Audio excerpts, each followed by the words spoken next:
knocked out. Sue? Like Twyla. When they called, I said, she done already? I think it's 2 hours. Tell us at the bottom of the It's at screen. the bottom of the screen. You should be able to raise your hand. Yeah, they're beautiful. They're beautiful, aren't Yeah, they? yeah. They're shorter. Jim, you can hear me, right? Yeah. Does Jim still have a Republican money? Yes, I do. Like it- Carol, I'm going I to haven't allow you heard to anything. talk. Let's see if that I works. haven't heard anything.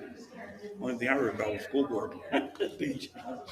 Carol, you're on mute. Carol, can you say something? Hi there, this is Carol.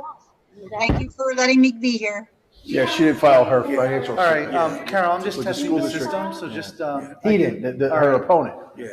Mayor, could everyone keep it down just for 1 second? I need to test the system. Carol, can you just introduce, say your name again? This is Carol Free. I live on Cattell Street in Easton. Perfect. We can hear her. I can hear you perfectly. So I'm gonna. Good job, Tyler. I'm gonna make you back an attendee. Okay. You get what? Excuse me? I'm gonna convert you back to an attendee, so you won't be able to talk. Are you able to raise your hand? Do you know how that function works? Oh, wait a minute. I saw it previously. There was something said raise your hand. Okay, I see it. Yes. Okay, so right now I was only testing the microphone. So during Yeah, the committee the, meeting. There's a lot, there's 10 people contesting, right? The Yeah. chair is going to ask Dally if there's has any it. Yeah, comments Dally, from yeah. members of the That magistrate's floor race out in or the Palmer. attendees. At that point, raise your hand if you'd like to speak, Four. okay? 3 lawyers and. There's a lot of talk over in the background. It's hard to hear you. Okay, I'm actually going to convert you back because we haven't started the meeting, but thank you. Okay, thank you. In January, I think. Males. Oh, Mayor's, yeah. Yeah. In January. All right, so Jim, I think it's your audio. Republican administration or something? It's attached it online, total online. But he did it like online.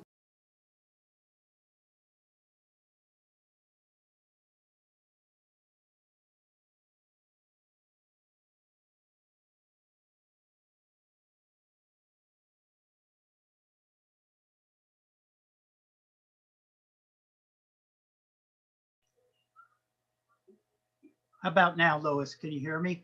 I can hear you. Perfect.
On, by Zoom, I want to thank Pastor Sue Ruggles and St. John's Lutheran Church for allowing us to host it here, and be able to socially distance. And we didn't know how many people would actually be here, so we divided the meeting into two. The first part of the meeting is going to be both the portions of the meeting are listening meetings, a listening session to hear from the public about backyard chickens, and then the second part of the meeting will be on the downtown parking permit program for residents. So at this point, I'll ask for anyone. I guess Carol's supposed to speak first, right, Dave? Pardon me? Is Carol supposed to speak first? Actually, I was gonna. Oh, okay. That's even better. Go ahead, David. Okay, thank you, Mayor.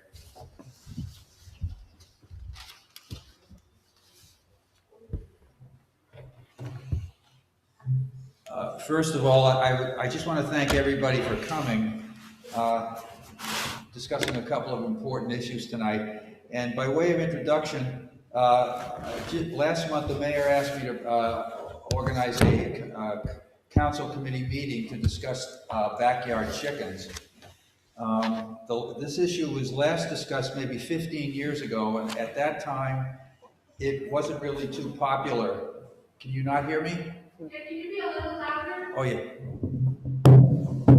At that time, it did not appear to be too popular. Carol Free, who grew up on College Hill and is now lives in California, but is in the process of selling her home out there and moving back here, has asked us to revisit this issue. So that's what we're doing. And I just have a couple of comments before we open this up to discussion. Mayor Panto, I think it was yesterday, just did a very informal survey on Facebook asking people what they thought about the idea of having backyard chickens. And I think he had something like 172 responses. I did a very, very informal count of who was in favor and who wasn't. And at least according to my numbers, something like 67 people said that they would not mind having backyard chickens, but most of them specified that it would have to be very restricted. In other words, coops would have to be cleaned, chickens would not be allowed to wander around anywhere outside of the backyard, that sort of thing. They were concerned about health. We had about 40 people who said they were absolutely against it. They were afraid that people would not keep coops clean, that it would attract rodents, that would also attract predators, that it would smell bad, and it would be noisy. Those were the complaints. And then I had about 18 or so people who just responded with chicken jokes, and who or whose responses were not really discernible. I couldn't figure out if they were in favor of them or not in favor of them. So anyway, The one was David Danichek, who grew up on College Hill. Okay. He's the one who said if a chicken hits a foul ball, it's a foul. And the only other thing I wanted to say is that if the issue does move forward, you should be ready for sort of a long haul. We do have an ordinance right now that prohibits it. So that ordinance would have to be rewritten, or a new ordinance would have to be done. And there's also a possibility that if this were allowed, we might even be looking at some zoning changes. So it's not something that's going to happen overnight, if it happens at all. It's going to be kind of a long haul. But I just wanted to let people know about that. And those are really the only remarks I have, Mayor. So we can open it up to discussion. And did you say Carol Free wants to speak first? I think so. Before we start, when you come up to the microphone, there's hand sanitizer here. We ask that you sanitize your hands before you, and try not to touch the microphone if you don't have to. And give your name and address, please. All right? So we'll see is Carol available? Thanks again for coming, folks. You would have to ask Carol to unmute. Okay, Can you unmute yourself and would you like to speak? yes, can you hear me? Can you hear me? You're I'm still here. muted, Carol. Hello, I'm here. I'm here. She's speaking now. She should be. I'm trying to. Carol, I'm you're trying to still muted. speak. I'm trying to speak. Barker's showing up like she's talking. Unmute, it says unmuted. Try now, Carol. It was I'm working. trying to, you heard me before. I don't know why this isn't coming through. I can hear Carol. So we can get back together in person. I'm trying so hard and it's showing me that it's on. Yeah, and I can't hear Jim Edinger either. And you talked to me a minute ago and I could hear it. So I don't know what's wrong. Is your volume up? Yeah, My volume is up. nothing has changed. Yes. My volume's up to 100. Yeah, we can let, Terrence. Terrence, would you like to speak first? Okay. How disappointing. Good evening. Can you hear me? Yep. All right, my name is Terrence Hand. I live at 623 Chestnut Terrace, City of Easton. I'd like to, well, thank you for letting me speak. I'd like to offer a little bit of background on the incident, the chickens in Easton, because I was at the 2007 meetings where the ordinance was changed. Mr. Brown, Mrs. Volcano, Mrs. Panto, Mr. Purpura, and Mrs. Heffley. And I listened to the recordings before I got here. I was just an observer because I didn't have a dog in the fight at the time. And the gist of the ordinance change was it was presented by Mrs. Panto, and Mrs. Heffley had a lot of input. It was about limiting the number of cats and dogs that people were allowed to have in the city, and because there were issues at different places. And I was at both meetings in August and September when it was finalized and voted on. And some other changes to the ordinance were made. I believe there were horses allowed in the city that was written out, and the chickens came up. Now, it was unfortunate because only one person spoke about keeping chickens in the city, and that was Dr. Roizen. He lives on College Hill. He's the doctor that delivered my daughter. And, you know, I didn't support it. I didn't speak against it because I didn't really care or have any knowledge of, what chickens could do or could not do for the city. So I listened to him talk, and he spoke eloquently. He made good points. He gave a couple of anecdotes to address some issues that people said they had with having chickens in the city. And he presented, he presented cities that were allowing chickens and something from a doctor about bird flu, because this was actually during the year of the bird flu. And that was part of the reason why chickens kind of got knee-jerked out of the city. Now, since then, I've become a fan of fresh eggs, and I kind of over the years was like kicking myself for not knowing more about the benefits of having backyard chickens. So when this came up, I told them I would help them advocate for bringing chickens back to the city. I mean, that was pretty much the only problem that Dr. Roizen had. None of us really cared about chickens in the city. Mrs. Heffley, she talked, she thought, it was a bad deal that chickens were getting cut out of the ordinance, and she talked about chicken cartel and told some good stories, but no one really touched the issue of chickens. And I believe that Ed Ferraro was the driver for not having chickens in the city. Now, what I would hope is that we could, maybe get together and find ways to safely care for some, a decent number of chickens in the city, because I see some benefits, and it's kind of one of those issues that some people think it's frivolous. I didn't care about it at one time, and I understand there are a lot of important things going on, but this is a small thing that maybe we can do for quality of life. So I'd like to be a part of any committee that could come up with ways. I mean, the emphasis should be how we can do this, because other places do it, not why we shouldn't do it. And there are reasons, but I had a big discussion with my wife. Most of the reasons that people come to council with are things that they think could happen. Why we shouldn't do this. This could happen, that could happen.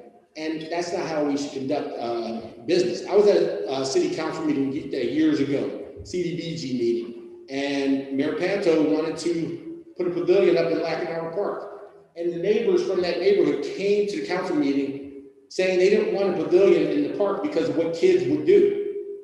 And it disappointed me. I stood up and I couldn't understand why we don't want to have things because of problems that we may incur. The job of city government is to, solve problems.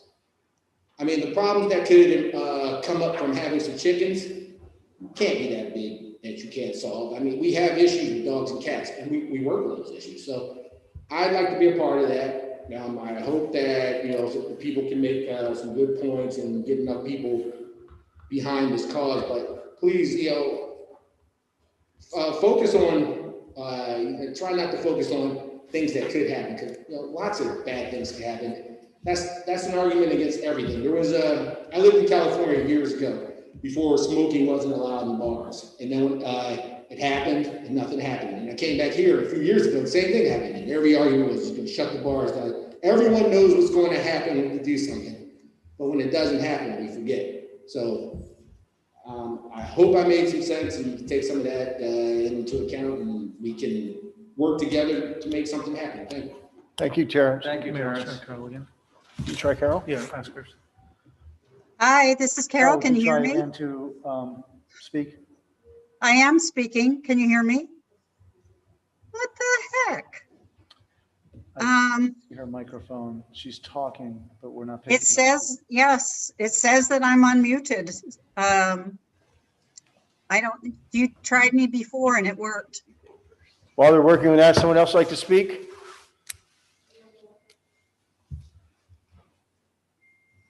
Why is this not working? It's working. Oh, now it is. Oh, you can hear me? Yes, we can hear you. This is Carol. Hi, Carol. Hi, Carol. Sal Panto. Hi, Sal.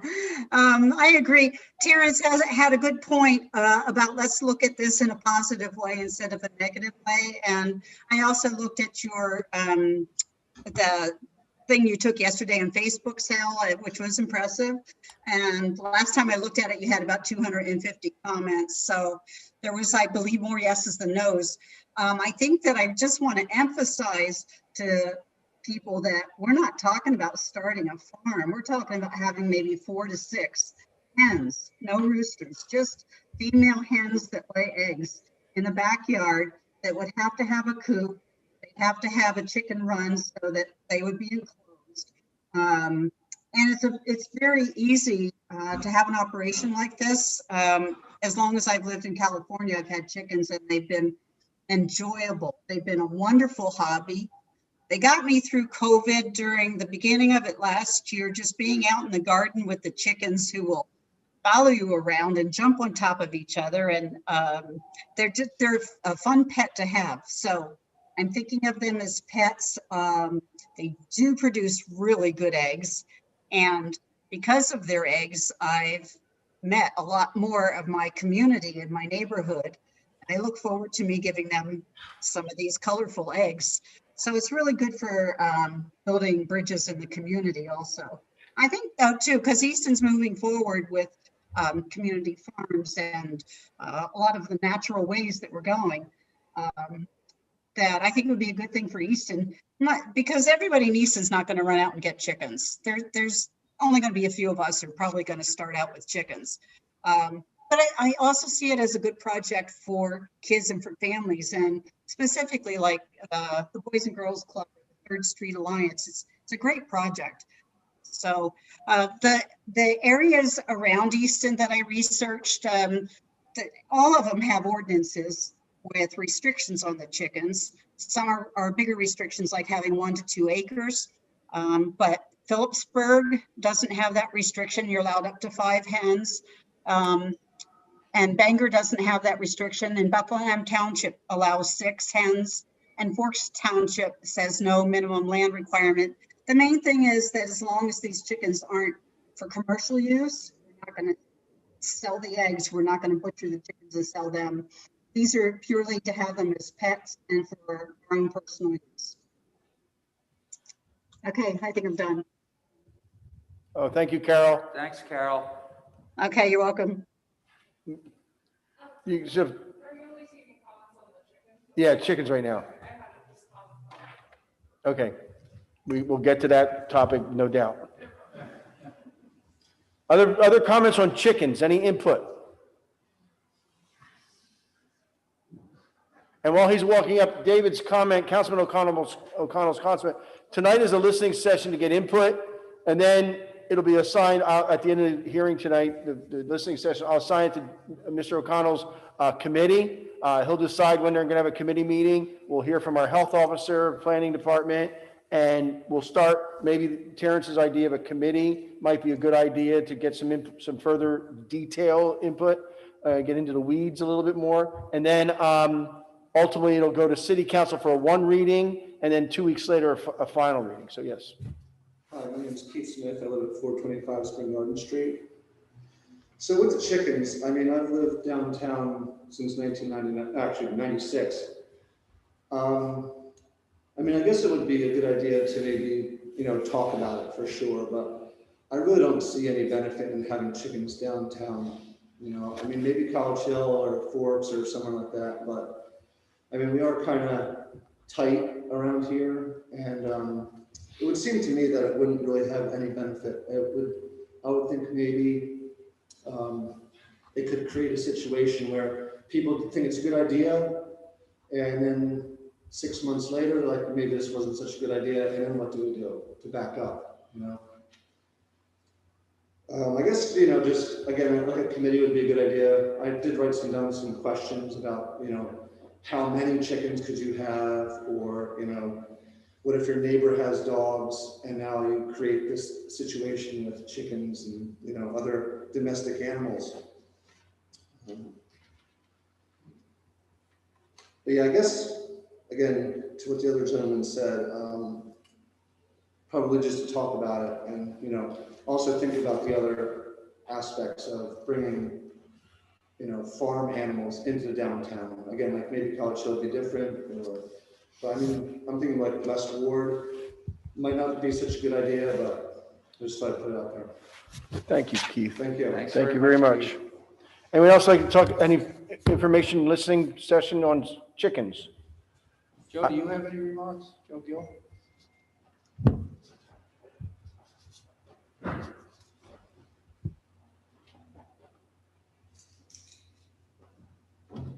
Okay, my name is Joe Gill. I'm the health officer for the city of Easton.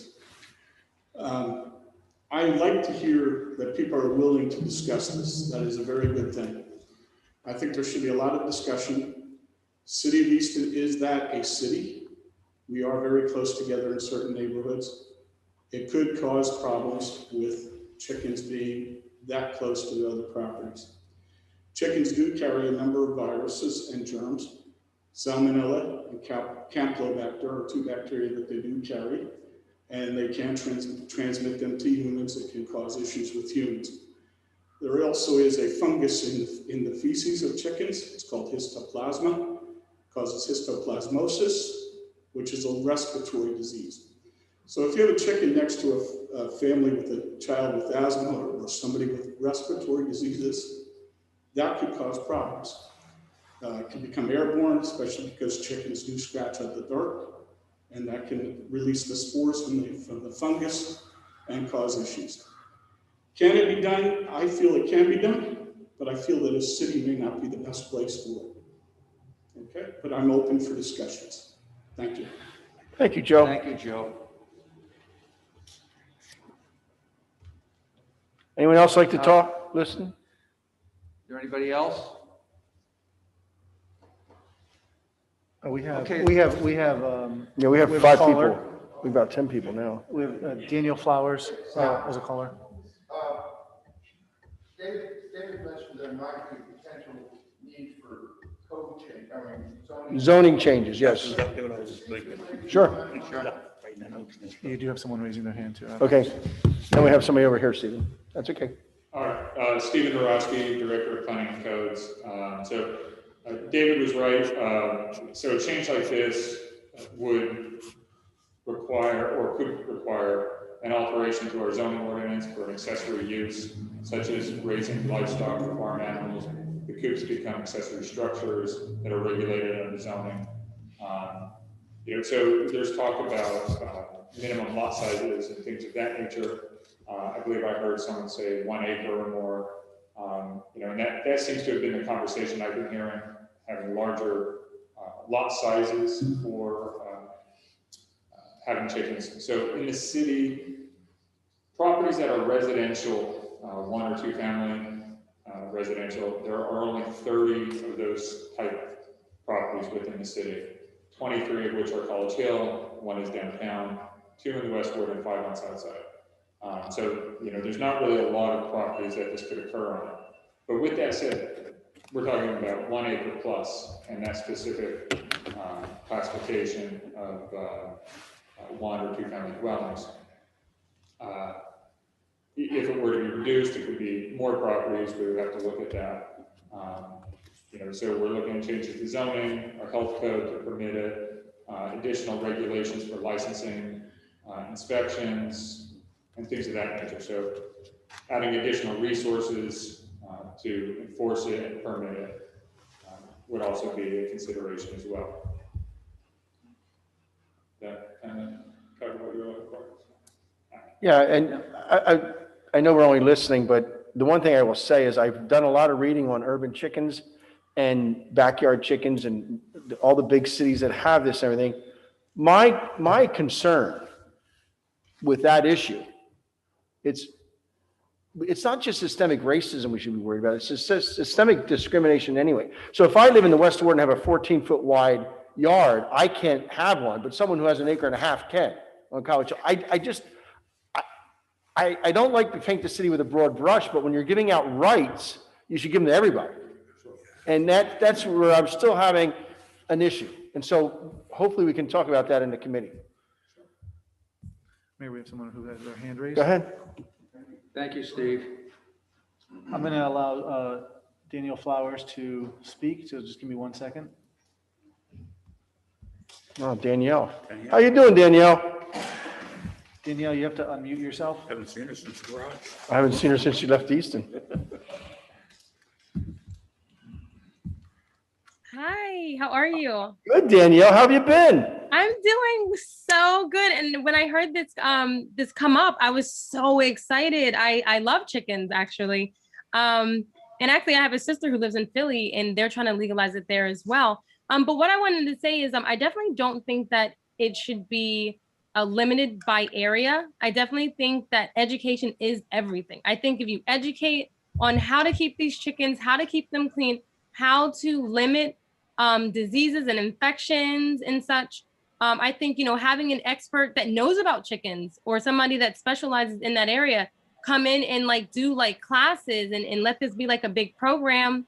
Kids could learn from it. I think people of all ages could learn from it. I think it could really do something really big in the city, especially with the West Ward, South Side area where there's lower income areas. You got to worry about food and paying for eggs and things, price goes up. But who cares? I have chickens. Everybody's starving, but they have chickens. They can make eggs and all types of other things with that, And so I just think that it would be something that should definitely be looked at in all areas, not just limited to the, certain ones. But I would just say main focus, education. Education is definitely key when it comes to chickens. Knowing where they're going to stay, keeping them clean, making sure they have proper water, clean water. I think it gives kids a lot of responsibilities at a young age. Some people can't have a dog. Some people don't want a dog or a cat. And I think that chickens are super easy to take care of if you have the right education. That's a great idea. Certifying the owner. Yep. It's not the chicken's fault. No. Good idea. Thank you. Extend that to dogs and feral cats. But anyway, thank you, Danielle. Hope you're doing well out there out west. Thank you so much. It was so nice seeing you guys. You too. We have another raised hand. Oh, well, let's take this one first. Hello. Sorry. I'm Lauren Keeney. I live at 127 North 3rd Street. I've been living downtown Easton for about 10 years, and I've been working downtown for about 17 of those years. I grew up in Waynes Township. We actually have chickens. We had a farm. We have horses and ducks and chickens. We had about 12 chickens at one point, which was a lot. Right now, my sister has about 6. They are a lot to handle. They are extremely messy and dirty. She cleans out her chicken coop every other day because they pee and poop, and it's a mess. I definitely do not think that downtown Easton, like from Larry Holmes Drive to Bushkill and, you know, maybe a couple streets up to, you know, 2nd Street to 6th, should be able to allow to have chickens. Maybe College Hill, I agree with Keith, College Hill, maybe some West Ward. You said about having regulations about, you know, one person who has a certain amount of yardage to compare to another person having a certain amount of yardage. Not like this person can, but that person cannot. I think that you want to allow everybody, but that's not a good idea because, like I said, they're very messy. Everyone wants to have free range chickens these days, so they scratch a lot. Your yard is going to be gone. It's going to create a lot of dust. You're going to bring bugs and everything, which the chickens do eat, but again, they're very messy. So I think a limited, if you're going to do it, downtown definitely cannot have it. Maybe College Hill, but they would have to have a certain amount of yardage in order for those chickens to be properly taken care of. The proper amount of coverage for them in the wintertime, definitely, I would say 2 for the most, maybe 3, definitely no roosters, they're allowed, and a lot of times they can be very, very mean. Yeah, I don't know, I think that's it. Thank you, But, Lauren. yeah, okay, thank you. Thank you. Thank you very much. Anyone else? We have a Go ahead. caller. I'm going to let the caller who's named D. Thorpe, I'm going to allow them to talk. D. Thorpe, if you can unmute yourself, then identify yourself, please. My name is Dorothy Thorpe, and I live at 705 Wygott Drive, Easton. I'm actually a neighbor of the Rosens, and I know them well, and I know they would do a phenomenal job keeping chickens. If they do have chickens, if this gets passed, one of the things I would just like to mention about when it goes to committee, something that we need to consider is if this ordinance, if it does pass, will this be only for primary owners as opposed to rental properties throughout the city? Because then you're not having the primary owner technically responsible for everything. You have renters. And there's nothing wrong with renters, but I just want to put that out there. Well, thank you, Dorothy. That's a good input. Thank you very much. Thank you. Thank you. Have a good day. You too. Anyone else in the audience? Anyone else online? Mayor, we have. Just give me 1 second. We probably, how many attendees We have another 25? caller who wants to speak. The caller's name is Lisa Flowers. So I'm going to allow her to talk. Okay. How many attendees do you have so I can report it? Right now we have 24 attendees. So far, we have 24 people in addition to what's in the audience. If the caller can identify themselves, please. Hi, my name is Lisa Flowers Shapunga. I actually grew up in Easton. I'm Danielle's sister. And I heard her on here and I was like, oh, wow, she just mentioned, so now I guess I have to call in. But I wanted to just call and say, I do live in Philly. I am working here to get chickens legalized here. I've been talking to our council people working on Bill 19002. And we've gotten pretty far with that. And so that's kind of looking good here. But I wanted to just mention a couple of things. I know a couple of people mentioned like diseases and how dirty they are and all of that. We had a cat. My cat got hair all over my house. And if I didn't clean up after the cat, I can tell you my house would have been a mess. So I just want to say education definitely is key. My husband and I, we took chicken classes so we could learn how to raise the chickens. We had no clue how to raise chickens. I was, with a teaching background, and I homeschool my kids now, teaching them how chickens, how their anatomy, where their food comes from. It's really important. And I don't live like in the best neighborhood here. And I do live in a food desert here, which I know that's not very common like in Easton, but here in Philly it is. It's really nice to be able to have a garden, go out to the coop, clean it out, take the fertilizer, let it age, put it in my garden. 90% of our food waste goes to my hens. I know that sounds crazy, but we have lowered our trash output in our home by a huge percentage because the chickens eat everything. And I also have a son who has asthma, and he really hasn't had to use his inhaler, believe it or not, for 2 years. We went to the pediatrician today and she was shocked. She's like, wait, you have chickens and your son has not had to really use his inhaler? No. Cleanliness is key. So you got to wash your hands, right? It's like common sense. You have a dog, you have a cat. If you clean out the litter box, you got to wash your hands. Wash your hands. Don't eat food when you're raising your chickens. Cross-contaminate. It's really common sense things that you have to do, but it's no different than having any other pet. You must clean up after your pet. Roosters are an absolute no way. I would not recommend having roosters anywhere in Easton. I don't think that limiting the size of the flock is a bad idea. And I only say that because we have about 1/10 of an acre here in the city. My chickens only free range when we're outside because we have foxes here, we have raccoons, we have hawks, and they're here anyway. So they were already here. We already saw them flying all around before we had the hens. We've been here for 12 years. And I can honestly tell you, have a chicken run. And again, it's education. My chicken run is about 20 feet long. My chicken coop can hold about 20 chickens. We only have 8. And so, education is key in making sure that you have proper space for your hens. But I have to tell you, we took 2 chicken classes, one on how to raise them, one on diseases and using common sense and washing your hands and not cross-contaminating with the chicken. So just a little bit there. I'm hoping I can kind of help push this. I would love to see backyard chickens be a big thing all over, honestly, America. I think with the proper education and people really understanding how to raise chickens, it's a wonderful thing, especially for the kids. My kids love it. They carry the chickens around like they're dogs. It's awesome. So just a little something there just to kind of add in from down here in Philly, but I am from Easton, grew up there most of my childhood. And so it was a great experience, but I think this would be so great. I think it would be such a great education piece for not just the kids, but just, I think for a lot of people, it's been a great experience for us. It's been 2 years and it's been wonderful. So just wanted to kind of chime in there and hopefully you guys can kind of see the other side of raising chickens, not just the negative. Thank you. You're welcome.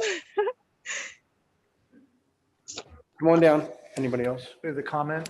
So, Mayor, we have a comment coming in from out in the Zoom audience. Miss Kiraki Binichaki, who resides at 900 West Lafayette Street. And her comment is, I am here to support welcoming chickens to the area of Easton. And she says, I support. Okay, very good.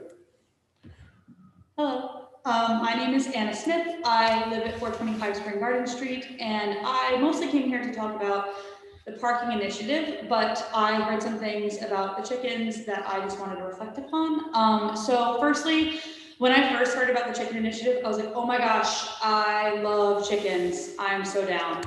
And then I thought about it for a bit, and I am a public health major at my school. And so I have learned a pretty fair amount about zoonotic diseases. And one thing is that birds, chickens, avian mammals typically carry a lot of diseases. And to reflect what the public health official said earlier, it's concerning, especially if you have a lot of prolonged contact between a human and an animal like that, especially if people aren't trained properly in how to handle animals of such nature. Of course, we see chickens in farms. We see people like those that mentioned earlier that they've taken classes in how to properly take care of an animal. But I personally think that we're expecting a lot of people, we're believing that people will prepare themselves properly and educate themselves properly on how to handle a wild animal as such. And I would like to believe that a lot of people, 1, may not take the time, but 2, may not have the resources to properly educate themselves, to pay for a chicken class, to take the time to buy the right things. And I think 2, one thing that I've seen a lot of is for Easter and different holidays, parents will buy chickens for their kids, small chickens, and then they'll grow up and they're like, I really don't want this is such a burden, and then they'll throw it out or get rid of it in some way, which is also not great to hear. So I think I just wanted to reflect, I think that in areas such as College Hill and those that are more, not rural, but have that kind of space to spread out and have those kind of livestock, I think is a potential thing that could come up in conversation. But I think for a downtown area, as close as it is, as urban as it is really, and all of the amenities that we have here, I just don't think it's feasible. And I think it's a lot to expect of the public to educate themselves on such like taking care of that kind of animal. So I just wanted to bring that up and to reflect what the health official said of like, that's still a major concern that I think a lot of people wouldn't necessarily take into account when first purchasing that kind of animal. Thank you. Thank you, Ann. Thank you. Anybody else? Anybody else on Zoom, Louis? No, Dave. Then I will close this part of this hearing and move on. Okay, so we'll continue with that dialogue in the future. Mr. O'Connor will let us know when his committee meeting will be, and we'll let everybody else know. Maybe I could, those that are interested, I know who Terrence is, but maybe before you leave, if you sign up with a name and an email address, we'll take that.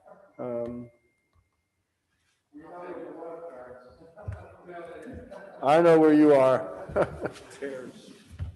Okay, so now we get on to the topic. Before we start the topic of downtown, at a city council meeting 2 weeks ago, I just happened to mention that without any thought, without any program or recommendation to city council, that the administration has been dealing with a problem of the downtown residential parking permits, with all these people moving in and some of them getting their permits illegally.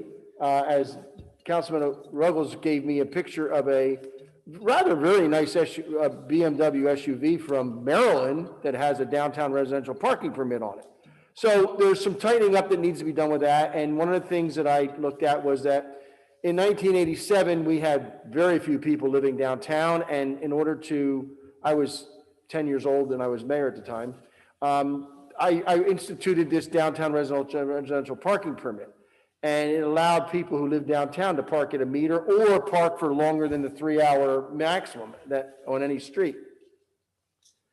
That's worked very well for getting people back downtown, but it's not worked well with having a downtown that has to be a neighborhood and a central business district at the same time.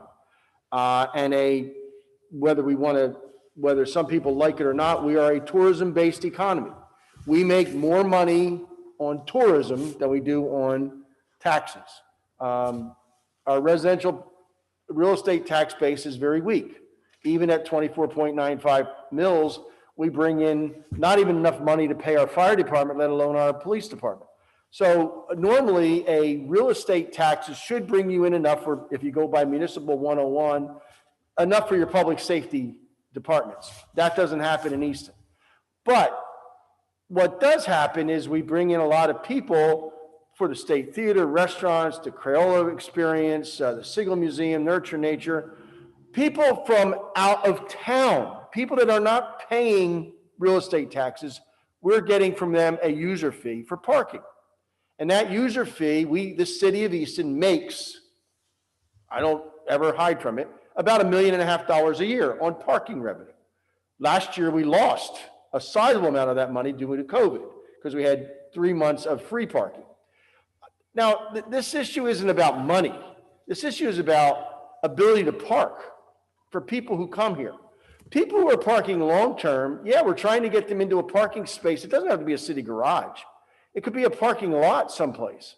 And I don't know, Jeremy Clark is here, our new assistant solicitor, who wasn't here for the conversation I had with the former solicitor, who's now assistant solicitor, is now solicitor.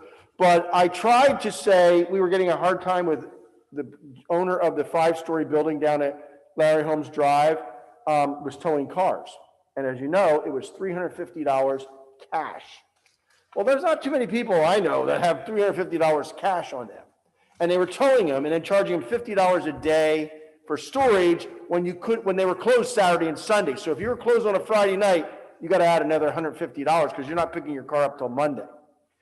I had a friend who I grew up with on South Side Easton who lives in Scranton now, came down for a show at the State Theater, went to dinner at one of the restaurants on Ferry Street, and I don't know which one, and he was wrong. He parked in that lot. He came back out. He thought his car was stolen. His car was towed. He went to pick it up. They were closed. He had to take off from work on Monday, come back down. So the whole P issue has been very, very prominent in downtown for everyone, for council members, for me. We get a lot of complaints about parking. And whenever we get on the parking topic, it's a 4-hour conversation with staff. So what I mentioned is that we have to do something like stop giving these apartment dwellers, these new apartments that are coming online, passes, but people who have them can get their renewal as long as they live downtown. Now, they can't transfer it to somebody who moves into an apartment, but they can keep it as long as if they move from 2nd Street to 5th Street or something, they can keep their parking permit. But we have to stop. We don't, unlike Allentown and Bethlehem, who I saw the post, I mean, yes, they have plenty of parking. We only have 911 spaces of metered parking in downtown Easton, other than garages or lots. The proposal would be, the recommendation, and we haven't even figured it out yet. That's why I wanted to have a listening. Maybe you have better ideas than we do, and I'm sure you do. The proposal would be that we lower the rate for residents downtown to park in our parking garages, and we look to do what we've done with Mark Mulligan over at the Pomeroy building. He pays in his rent for people to park in the garage, and he gives everybody who rents an apartment there a parking pass in our garage that's included in their rent. And we've talked about that. The last person we met with and talked about was 185 South 3rd Street, the old Days Inn lot, which I used to call the Days Out because it certainly wasn't a Days Inn. But they're putting in, their new proposal that we heard today is 278 units because they're going to put some condominiums in, 10 condominiums. Their proposal is to provide 239 spaces? Almost one per space. But then all their overflow would go into our parking garage right next door with a walkway. That's substantial because the people who can't find a place to park will be people who park at night and weekends, and our garage there is empty. So it works out well for us. But they're not going to pay $70 a month, and we're not talking about $70 a month. People who are working and leave in the morning and come home at night after 5 o'clock, we have plenty of parking because even with Hearst across the street, 180 employees that we're saving these spaces for, we feel that once they open up and come back from the pandemic, our garage is full. We don't have any more capacity. They'll be gone and the people can come in and park.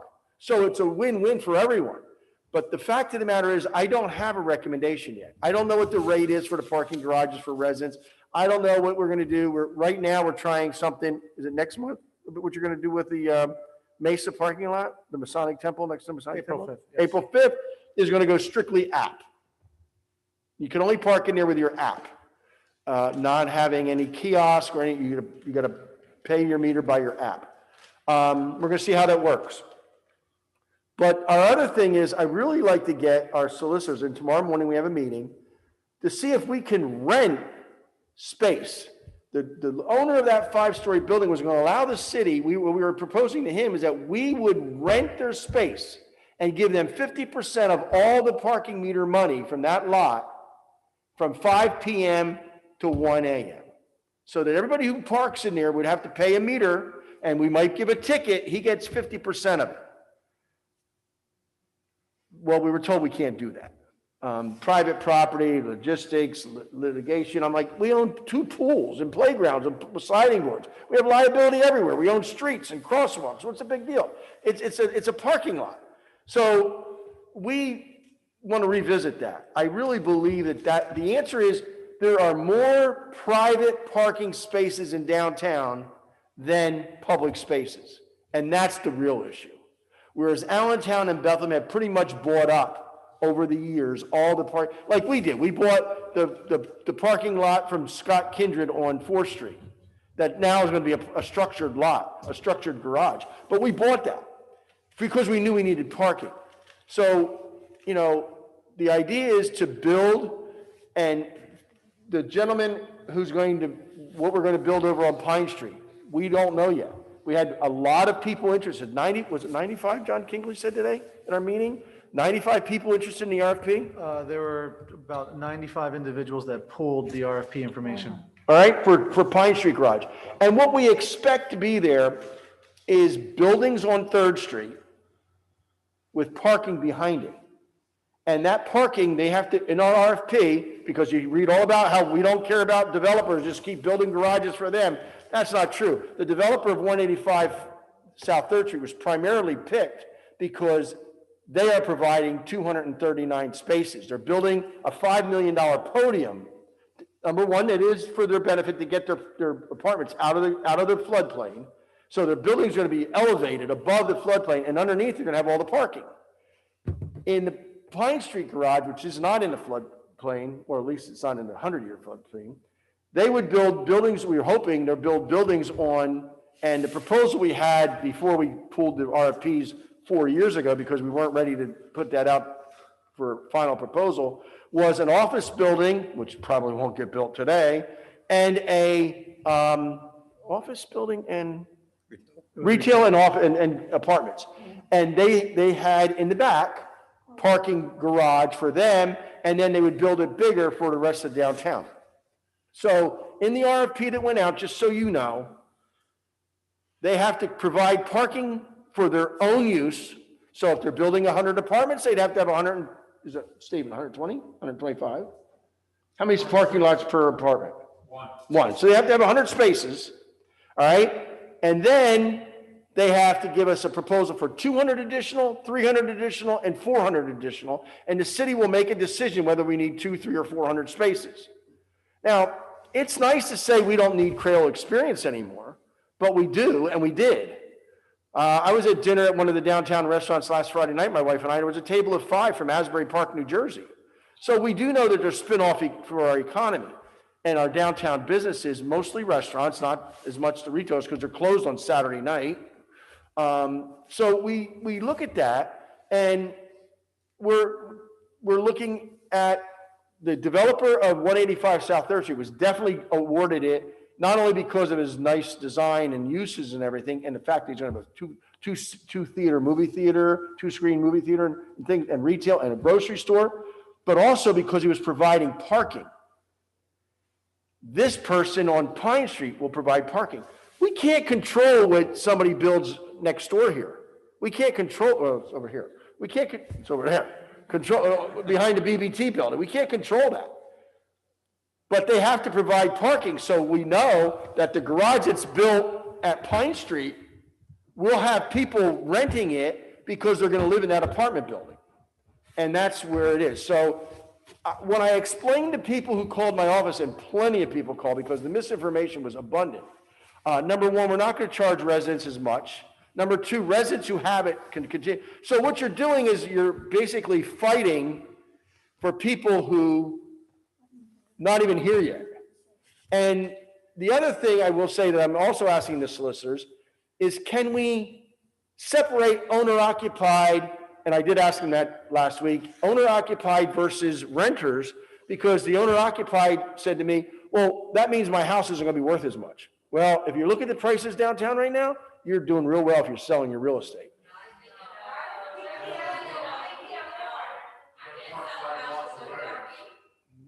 No, I'm saying, but the idea that your real estate value is going to go down isn't true.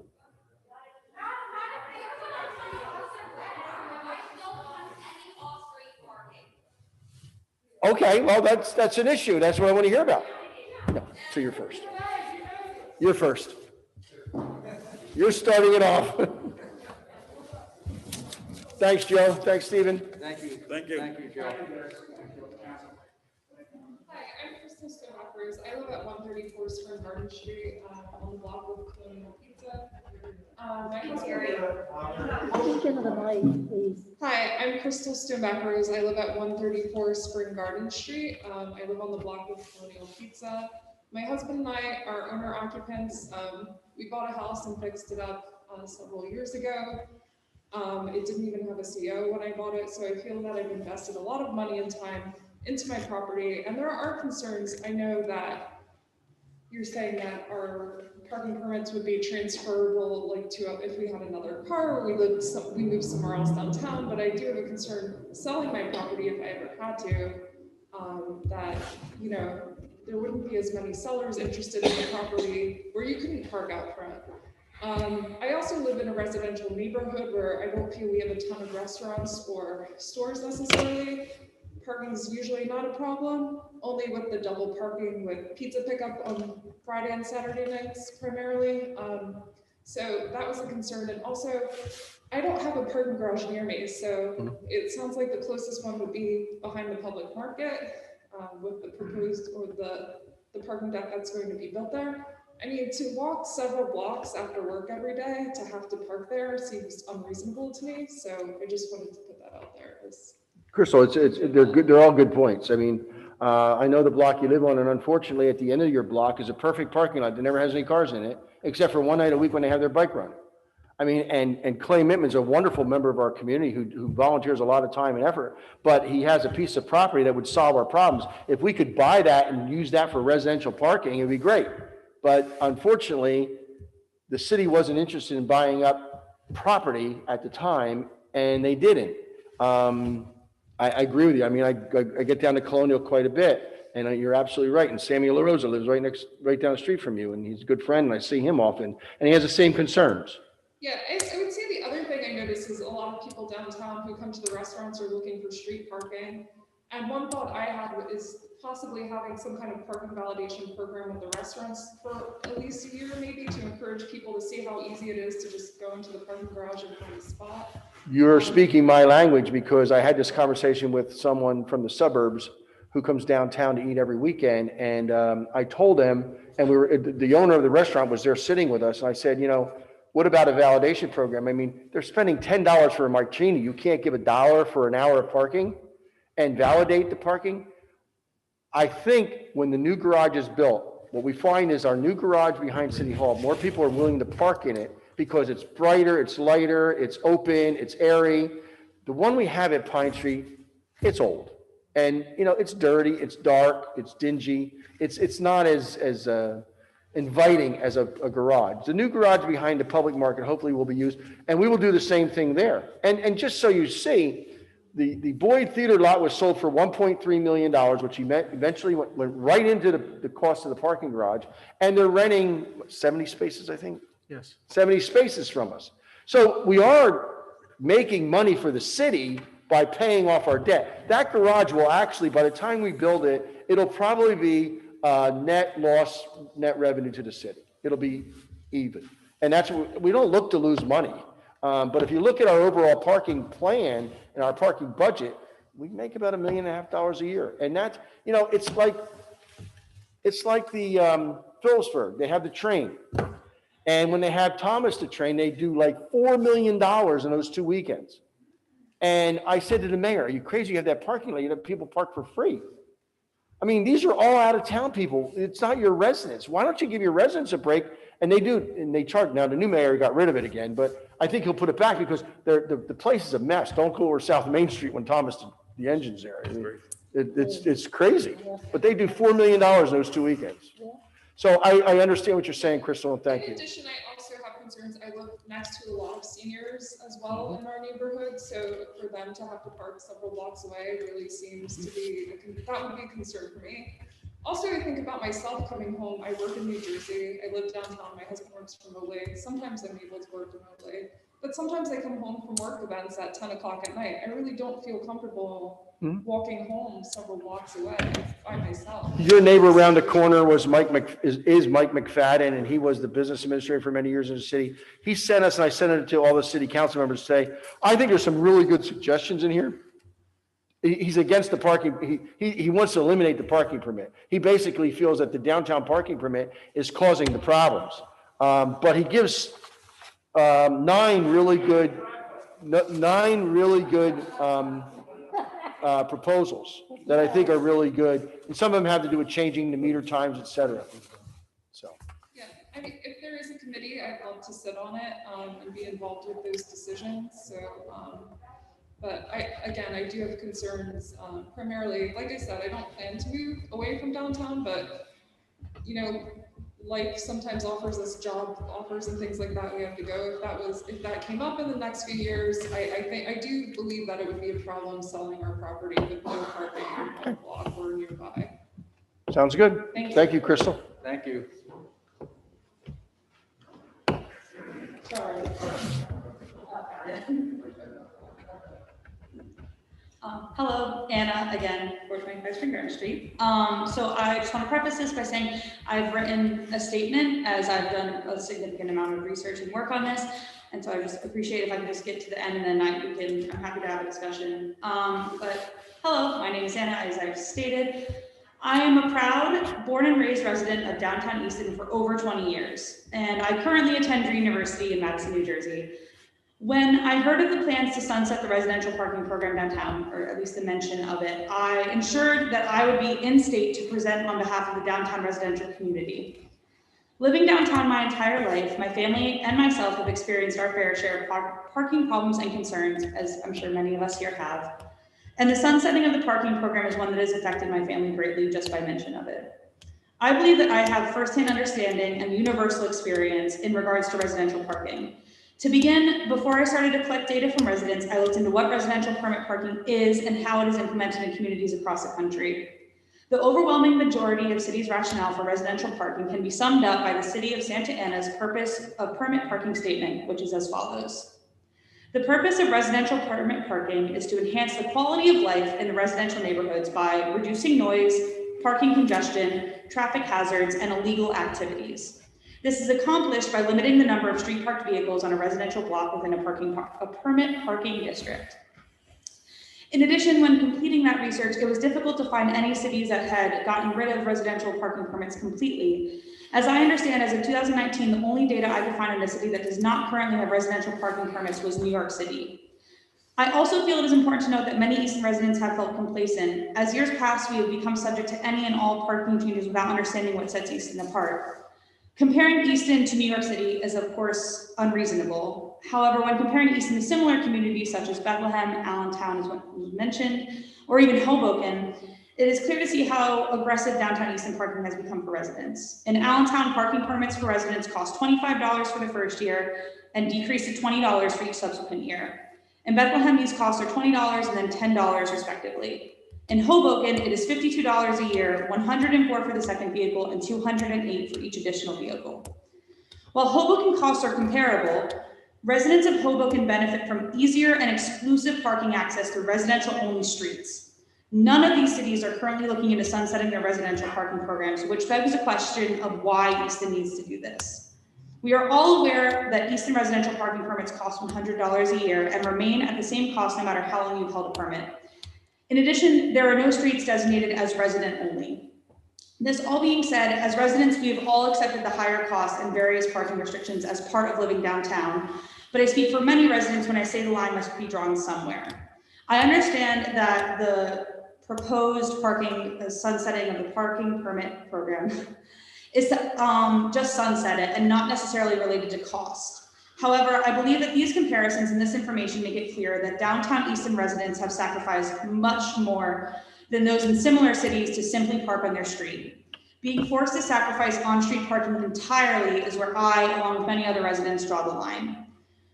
First and foremost, it is clear that residents cannot fathom living their lives having to park so far from their homes in parking garages specifically, as we've mentioned.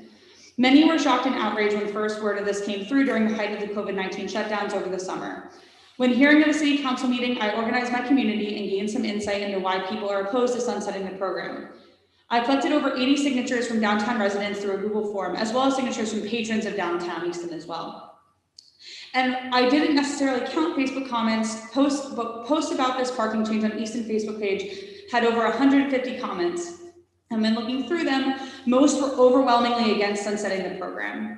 I also collected testimonials from various residents and compiled their stories and the general concerns directed at this program that specifically forces residents to park at the parking garage.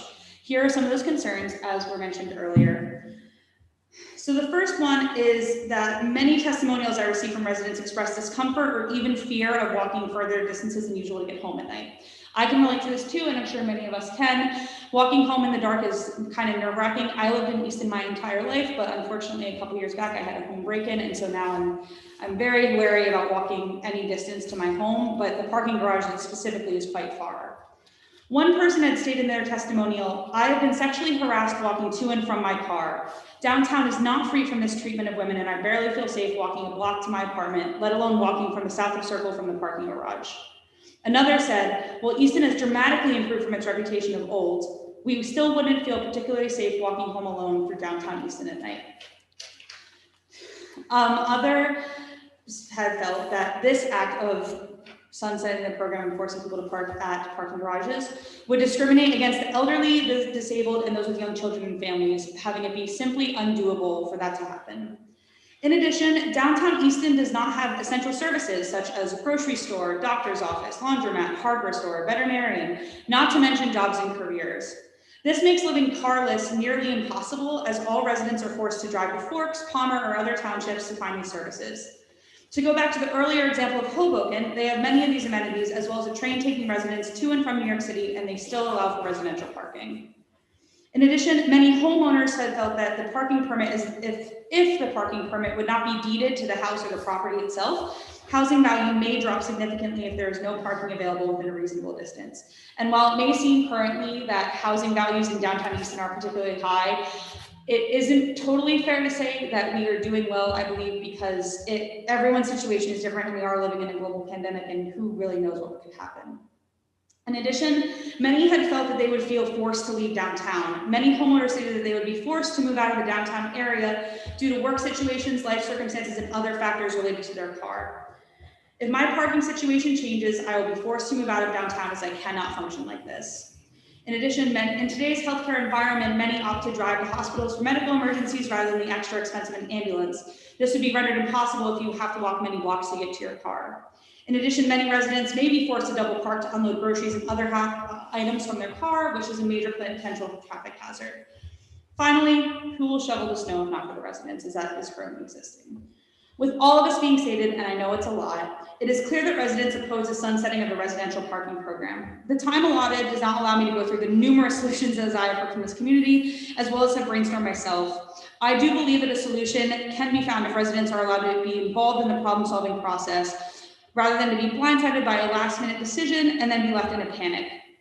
On behalf of the downtown residents, I would ask that the sunsetting of the residential parking problem not be voted on or proposed on until proper representation from our community or a committee is developed and involved in this process. Easton is built on the backs of those living and investing in downtown, as no single person brought Easton to where it is today. Easton residents should not be forced to sacrifice parking, of all things, given the work they have put into making this community what it is today. Thank you for your time. Thank you. I don't know where that we're trying to railroad this through. That doesn't happen. That's what this is for, because I heard loud and clear that I hate, if it was up to me, we'd be meeting in person every meeting. It's not up to me alone. I'm not the only person. But in all the things you said, I still don't hear anything about sunsetting for new licenses. You have yours. You're fine. So you don't change. Everybody in this room, it doesn't change.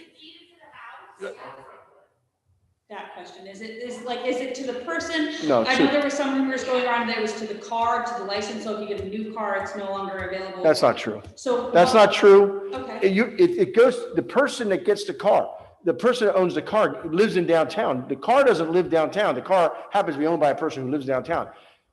I will say, and that's why I asked the solicitors last week, can we differentiate between an owner occupying and a renter so that your issue of, well, I can't sell my house because people won't be able to park.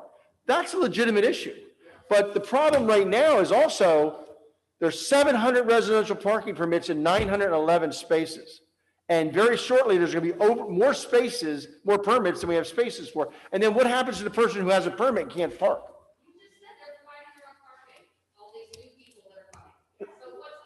Not all of them.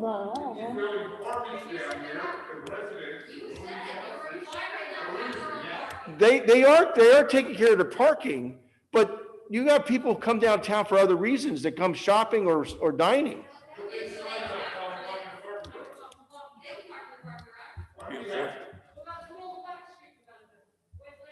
The what? The old Pine Street, yeah. As I said, Pine Street, yeah, okay, yeah. We don't know what that's going to be yet. We didn't get any proposals in. They come in on April 15th. But yeah, as I said from the very beginning, that's an excellent point. That's an excellent point. It needs to be looked at. And our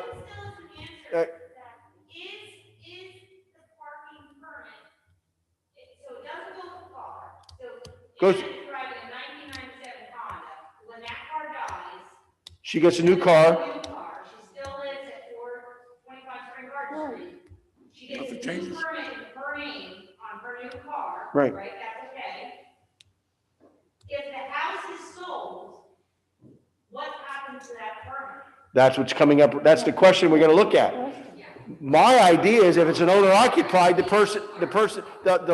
house gets the address. But that has to come up where our solicitors, they'll make that.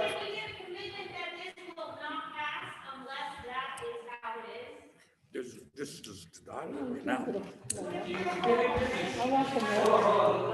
As a solicitor, I would say we can't make any commitments now. This is just a commitment. This is dialogue. I think one concern too is that in this happening, we spoke about the initiative to, what was it? It was to pay for the red shirts by increasing property tax. That wasn't even the city.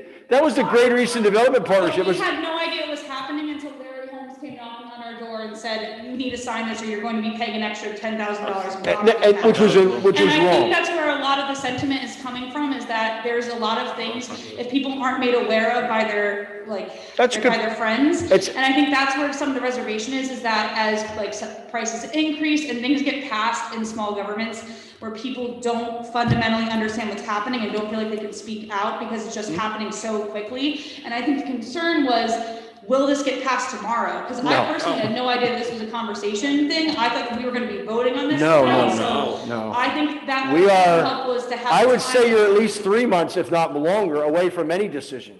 First of all, I'd like to see what the RFP comes in for Pine Street. Are they going to do 200, 300, or 400 spaces? I'd like to know that. I mean, to make an intelligent decision, we need to know how much structured parking we're going to have. I mean, so no, I don't see that happening. It was just, it happened to be on my mind because we talked about it in staff.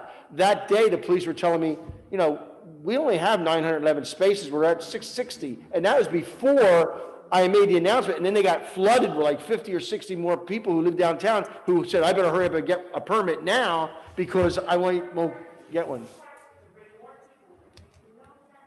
Excuse me?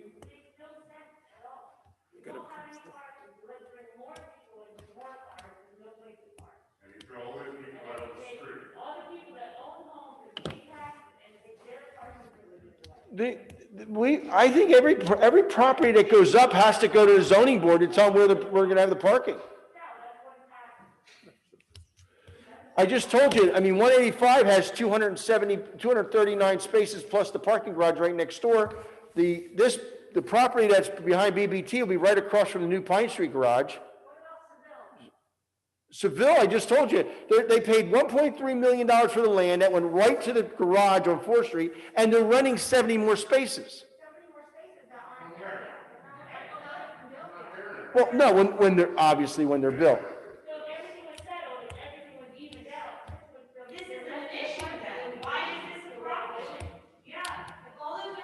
Because, listen, I come downtown every weekend. I can't park. Nobody can park. Whoa.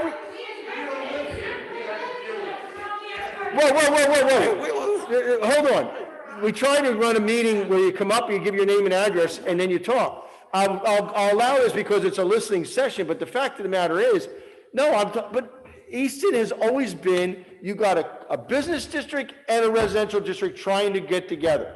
And so we're trying to balance it. It's not fair to Monarchs that their customers can't park, or London Shop, or anybody. That's what. The question is online. You cannot hear anything that anyone's saying from the audience. True. That's a good point. Online, please put your comments to speak in microphones so everyone can hear. Because otherwise, if we were to have a conversation, that's not fair to them. All right? I think the main point here for me personally hearing all this is, one, that often the parking garage is closer than my residential street to much of the downtown area. So I think that it would make more sense to potentially incentivize somehow or make it more known that, hey, if you're coming to visit, park at the parking garage. You pay a flat rate for all day parking instead of having to go back to your meter. And it also is pretty incentivized on that point. And two, I think we already are kind of coexisting because we are not allowed to park on 3rd Street or Northampton Street at all. So I think that we are coexisting in a way, and it's not that there's no parking at all, but I think that the parking garages should be made for non-residents and that non-residents have a place to park, because I live on Spring Garden Street where it is impossible to find parking on a Saturday, but the parking garage is way closer to the farmer's market. So it does not make sense. When you looked at the Bethlehem residential parking permit, did you see where they could park? I didn't look at the map, no. Okay, it's a very, very, very limited area. It's only certain blocks. Right. But Well, that's fine. my point is, and you can ask, my recommendation was getting rid of the North 3rd Street and Northampton Street, allowing you to park anywhere downtown. That was my recommendation. I wasn't trying to limit the number of parking spaces where a resident that has the permit can park, but I was trying to limit the permit. I mean, I don't, for example, right now, even though the Governor Wolf apartments have a parking lot, if they go into the police department tomorrow and say, I live at 17 North 2nd Street, they'll get a parking permit. That's not fair. That's not fair. We need somehow to control that.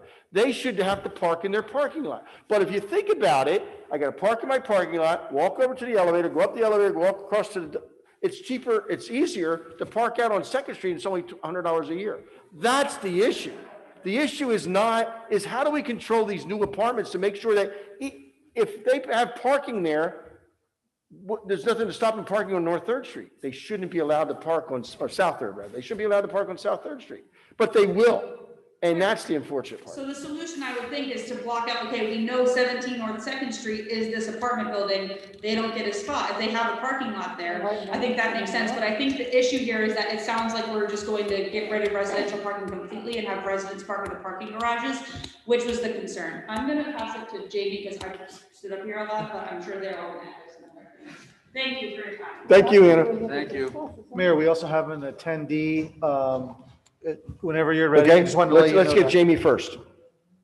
Go ahead, Jamie. I'll be very brief. That's okay. Hi, Jamie Cabreza, 46 South Fifth. Sorry, Jamie Cabreza, 46 South Fifth. Bought our house in 2001 from New York, and I must say, when we bought the house, we were like, oh my God, you can park anywhere on this street you want. This is killer. I will say, when we bought our house, we, at the very last minute when we were going to sign the deed, this whole thing happened where actually the owners previously had sold a parking spot behind our house, and the city approved this thing that happened.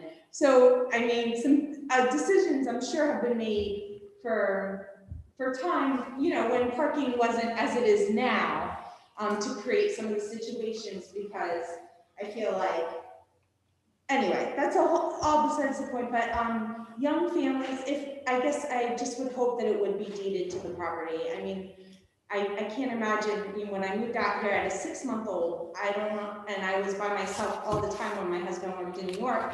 I guess would drop off groceries and take the 6-year-old down to the garage and then get the stroller out and then wheel him back in.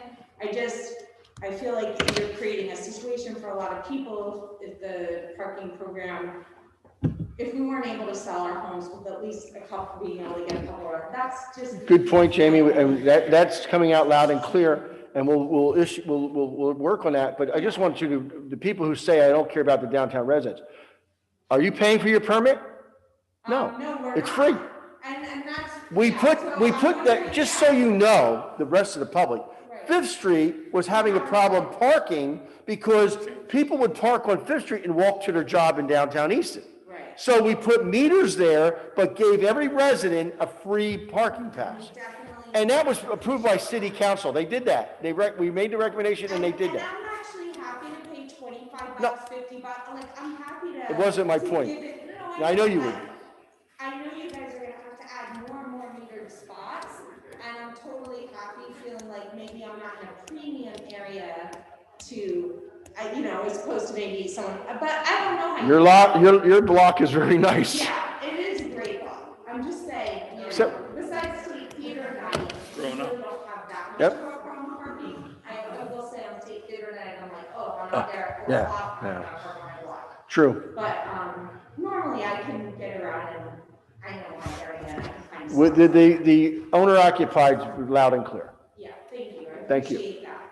Mayor, we have someone with their hand up. Listening session, and I guess the only thing else I would say is that I think, I wish it was community. I know, I'm sure you've been trying to say it's communicated, but like, you know, when the rumors are flying and just so that if there was something that's laid out, exactly what you guys are thinking, I think there would probably be less of people making up stuff. Okay. Thank you, Jane. Thank you. Appreciate The Zoom, Yeah. somebody? So Mayor, we have Robin Kapner, who has their hand raised. And then in addition to that, we have about 8 or so comments that were posted Okay. on. So I'll read those Read them whenever you get a chance. after he's done. Yeah, I'm gonna allow Robin to speak. Robin, so if you can unmute yourself. Got it. Can you Yep. guys hear me? We can hear you. If you can- As please a, I'm sorry, say that again. Could you please introduce yourself And address. and address, please? My name is Robin Kapner. I live on 60 North 3rd Street. I actually don't even have a car and I don't have to park, but the neighbors that I have met in the past couple of years, also in the restaurants that I've worked in the past couple of years, we've honestly, like, parking has kind of always been a big deal, besides like the garages and everything. But within the past couple of months, between losing that parking spaces, like the parking right next to me, and also with the construction, we're honestly just a little confused on like where Easton is going. Like, are you pushing us out? Are you not respecting, you know, kind of honestly, 1, where the parking is, 2, the rent prices, and 3, that I have to wake up to construction every morning. So I'm just a little confused on where we're going with these projects. Is that fair? Or Construction is always inconvenient. There's no doubt about that. I mean, it's, especially in a city. If you want to, I understand, but as like living in cities before, like it's, you know, being compared to Philly or Manhattan or this, like, that's kind of why I moved to Easton, because it was kind of quiet and the community was awesome. But then all of a sudden, all of these construction things are going on, and all these people that have been living here, especially, you know, people that are kind of transplants here, are kind of not being considered for like what we think about it. that's interesting. Could you make that comment? Because I usually get blamed by the social media nerds that I'm only for the new people coming in, not the natives. You're saying the exact opposite. So it's interesting. Robin, I know right where you live. I know the building, and you're right. This is a short, what do they call it? PennDOT says, short-term inconvenience for permanent improvement. I hope that happens. We made sure that the parking was available. Our garage should be done within a couple of months that the apartments are for rent, and before they're fully occupied. Our garage was delayed quite a long time. It should have been up 2 years ago. We got delayed by various issues, and but I want you to know that that developer, that $1.3 million went right to the garage and 70 spaces. And until then, you're right. Parking at North 3rd Street is limited at best, because PNC. Well, no, I totally get that. And I do remember when PNC was doing their parking, and, you know, they first started doing their construction. But there has been damage to my building. Also, my building is being sold. So I know it's maybe not your job, but how do I know that I've been here almost 2 years. So how do I know that I still have the apartment that I love at the price that I can afford? Well, unfortunately, that's a problem. I mean, that's controlled by the market. Rent control is not legal. If we could do rent I understand that, but building all of these luxury apartments where I'm sure they're going to be $1,400 to $1,700 a month, and I'm paying way less than that, I'm just a little worried that I'm kind of being pushed out of Easton right now. Well, there's 50 apartments being built on the south side that are income-based, 15% of your monthly income. That's not what I'm looking for. I'm looking for staying in my apartment at the price that I can afford. I don't want to move out of downtown. I love downtown. I just don't want to. I wanted to stay in my house for the same price I pay, but my taxes have gone up every year from the school district. I understand what you're saying. I realize that no one dislikes the rise in rental rates more than me, because that's the biggest complaint I get. I am a product of public housing. I do not want to push out poor people. That's why I made the comment about systemic racism. It's not just systemic racism. It's also when it comes to the low and moderate income people and poor people. So if I live on 1 acre of ground on College Hill, I can have a chicken. But if I live in a row home on Westward, which is only 14 feet wide, I can't. That's systemic discrimination. I'm sorry. I need to get through I'm not that. asking you if I could have chickens, Sal. I'm asking you if I can stay in my apartment for the price that I can afford. No one can guarantee that. I got the same thing, the problem with the same thing with renters, the business renters. Their buildings are being purchased by people who are doubling their rent. Yeah, it's a serious issue. And I'd ask you to volunteer to get on our affordable housing program, because we're dealing with them. And those issues are being dealt with, and we have some programs coming out this year. Well, apparently not. Apparently not. They're not being dealt with. I don't need to go on an affordable housing plan. I need to just be able to stay in my apartment.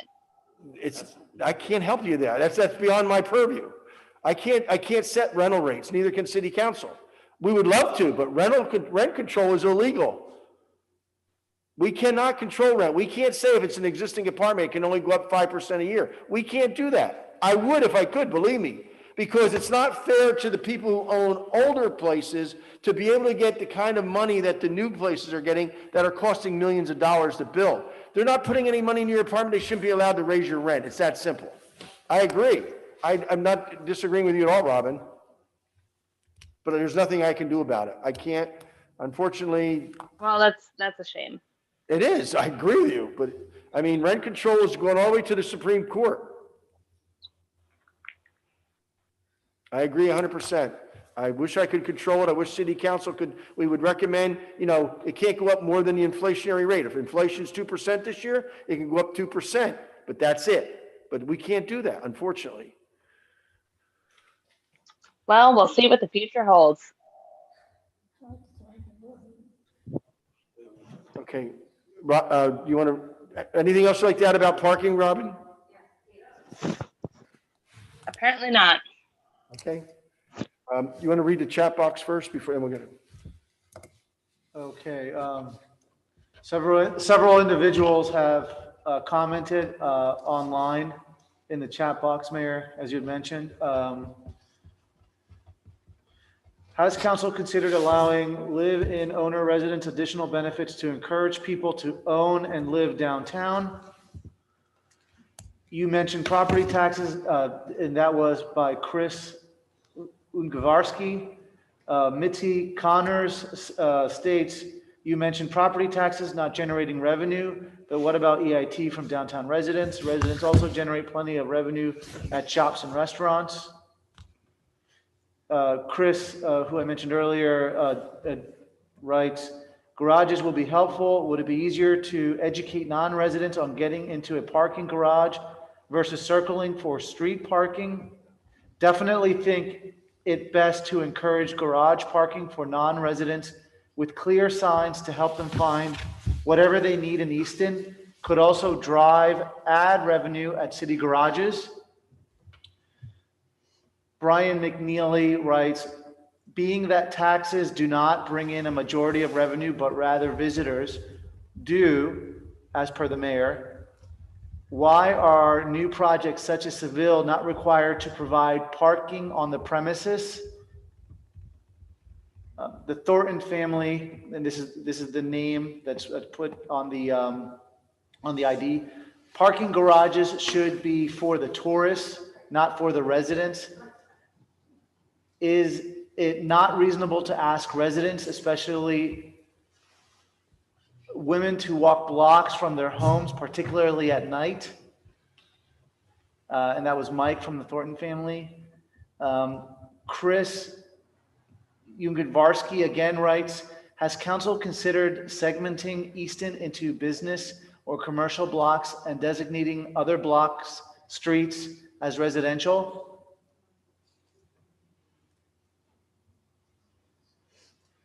Let's see. Those were the comments relating to parking. The other ones did not relate to parking, Mayor. Make sure you print them out. Will do. Okay. Yeah. Hi, Katie again, Spring Garden Street, 425. So I just wanted to go back to some of the things that you said, Mayor. First of all, when we moved into our house many years ago, you mentioned that you implemented the parking permit, which actually I can't remember that long ago, so I don't think we had parking permits in the beginning, but I will say that our meters were 10 hours on our street when we first moved in. And then it was, what Anna referenced was the GEDP push in 2011, when there was going to be that fee attached to each residence. That was when the meters went to $1 an hour, which is relevant to today because in terms of incentivizing, giving an incentive to visitors to park in the parking garages is $3 an hour. And to park on my sleepy little block on Spring Garden Street, which is a farther walk to Mesa or Sete or Oak than the parking garage is $1. That doesn't make a whole lot of sense. Totally agree. So I just want to put these things out there and have them on the record. But again, your property taxes have remained level for 13 years because we're making money on Crayola. Every person that goes into Crayola. See, but I'm not talking about my property taxes. What I'm talking about is the actual ability to get into my home in a reasonable way, right? So like my knees are giving out. I'm 41 years old, rheumatoid arthritis runs in my family. Mm-hmm. To tell me to Legitimate. move is an elitist situation. Who told you to move? No, well, it's how I feel. Oh. Because if I have to park in a parking garage, and mind you, because I do have 2 children that were born and raised downtown, Easton graduates, fully serving their community. One is an EMT, one will come back, and who knows what Anna will do with her political science / public health degree. My point is that we've given a lot to this community, and I don't know if I'll be able to walk 4 blocks in 10 years, right? 20 years. I don't want to move. I've lived here for 20 years. So it felt aggressive. I'm still asking for the details. It only felt aggressive from social media. From the newspaper, to be honest. Well, I don't know what, all they did was mention what I said. I never said I had a plan or anything, and we still don't. We don't have any recommendation to city council. Which was my next point, was that I was really pleased to hear that you said this probably won't be voted on before the next 3 months. It So won't. I think that gives us all a sense of peace that this is not going to happen tomorrow or next week or the following week. I think that, at one point on social media, you said, get the facts, and there were no facts. It was never said, here's going to be a roundtable, here's going to be an open discussion. We have no idea what, we're just. That comment was in regards to people it was being ended for everyone. And I never said that. I always said, if you listen to the tape, I said renewals would be considered, we'll still do renewals, but we won't do new permits. I never, ever wanted to stop it for downtown residents who already live here. The point that's being made is very legitimate about owner occupied. And if there's something we can do about that, fine. But if not, we got to figure out what the program is. Right. And one of the things we're looking at right now is our new kiosks in the parking garage. We're having a hard time with just $1 flat fee. So we might go to 25 cents an hour. And that would make it even more convenient for people to go into, if I'm going to be eating dinner for an hour and a half, I only need 50 cents, not even $1. I mean, we'd make it free if it meant people would park in there. We are talking right now. Make our residential blocks resident only. Well, that's one that came up. I wrote that down earlier. But one of the things we thought about, and we're talking about it right now, is we're doing really well with parking. Let's hire security from 5 to 11 every night in the parking garages. Maybe if we had advertised we have security, people wouldn't feel bad parking in here. We're trying. The validation is something, the security guard's another thing. Those are great ideas. And maybe we can just not even do anything with the parking permit program. And I think too, you know, my last comment, and then I'm done, is that Easton is an amazing place with a whole lot of people that have more heart, I think, than you can find anywhere else. And they're full of lots of good ideas. And so as long as there's transparency, right? Transparency always equals faith and belief in each other. And so as long as we can all be transparent about what's about to happen and we don't feel threatened, everything tonight, all of this heightened emotion is because people felt threatened because they don't know. And that's the truth in anything in life. If you don't know what's coming and you feel threatened, you know, you respond a certain kind of way. So I just think transparency going forward, knowing that this isn't going to happen in the next 3 months gives us all a sigh of relief, and that there's going to be open dialogue about it, and that together as a community, I fully believe we can come up with Any suggestions you have, email them to us. If once we form the committee, we'll invite you to the committee meetings too, but at least get us the information, because I like you and your daughter, I've gone online, I've done the research on other cities and their rental programs. Mentioned Hoboken. Hoboken requires, and that's Dr. Ruggles has recommended this probably 5 years ago, that every car be registered in the city. Right. And Hoboken, you got to register your car. Right. So we're not just pulling. And there's also, yeah. At night, when the restaurants are at, it's $1 for them to park. Oh, yeah, from 5 o'clock beyond, yes, absolutely. So, and the other thing, one of the reasons that the the Pine Street Drive is at $3 is is a lot of that is Crayola parking, or before COVID was Crayola.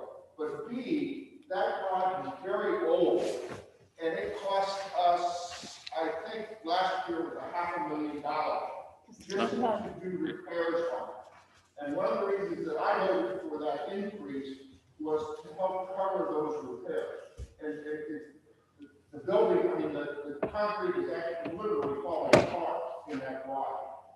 And so basically that rate went up. And I understand when that happens, there's other effects that go on, but that was one of the reasons that rate went to $3. Yeah, I guess I'm just saying, like, I don't, You do? in my block, you know, I don't see the need to get rid of residential good. parking. Who wants to park there? We all need to park there. The 7 people that live there.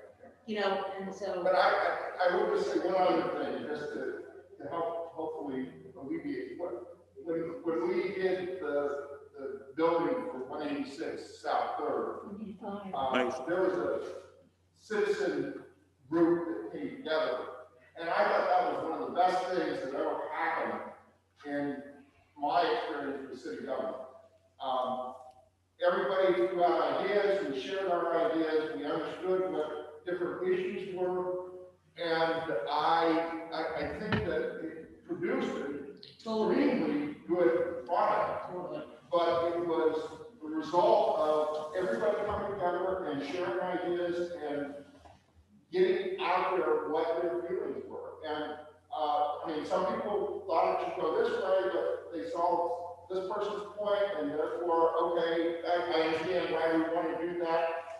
And I can tell you, those are We had a meeting, our final meeting with that committee today, and we're going to do the same thing for the Pine Street development when that garage comes down. So it worked really well, and I invited anybody who in that committee wanted to be on the Pine Street committee could be on. Any vacancies will open up to the rest of the community, but now that they're experienced with over, I mean, it was a lot of learning to go through the RFP and everything else, and they did well. There was 17 people from the community. Yeah, from all over. Yeah, I mean, the proof is in putting it all times, you know, the more brains on a problem that can come to compromise, and obviously it's built on compromise. We're all in this together. So, you know, there's an opportunity to have a residential parking think tank. You know, I think that there's a lot of people that would like to be on that. And can I just say, my concern was when we recognize how many active parking spaces we have, and you see how many permits we have.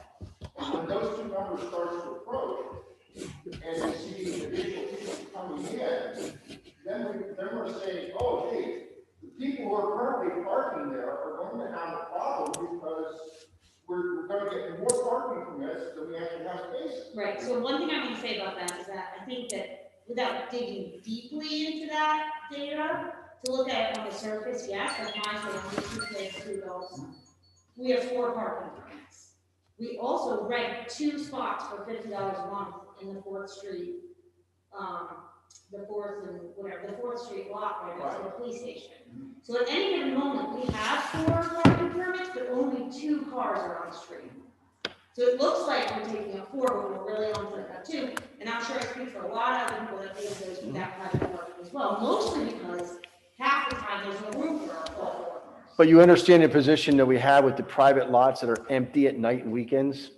Boy, I mean, yeah, what are you gonna do about that? Yeah. You know, But, that- and that's the thing, I'm still as passionate about this as I am, but I still pay $100 a month to park cars, in addition to the residential Yeah. permit passes that I have. So like, you know, I understand that we don't really have enough parking, but the idea that I might never be able to park on my street is just, or try to sell my house to someone and tell them, well, see that thing way over there in the distance, you gotta park there.